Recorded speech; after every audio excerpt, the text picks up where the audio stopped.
తాగుడు వదలవా ఇంకా? నాకు వదలాననే ఉందిరా, కానీ మందే వదలట్లేదు. ఇదంతా కాదు అంకుల్, ఇంటికి వెళ్దాం. జాగ్రత్త, నెమ్మదిగా దిగు.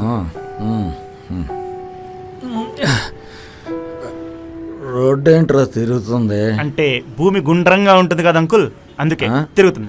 పదండి ఇంటికి వెళ్దాం. కరెక్ట్. రేయ్ నువ్వు తీసుకెళ్ళు, నేను చెప్పులు తీసుకొస్తా. హే, ఇలా తాగేసి వెళ్తే ఆంటీ ఏమనరా? తను చనిపోయింది. మొన్న వీటి పెళ్ళి ఆగిపోయింది కదా, ఆ బాధ తట్టుకోలేక హార్ట్ అటాక్తో చనిపోయింది.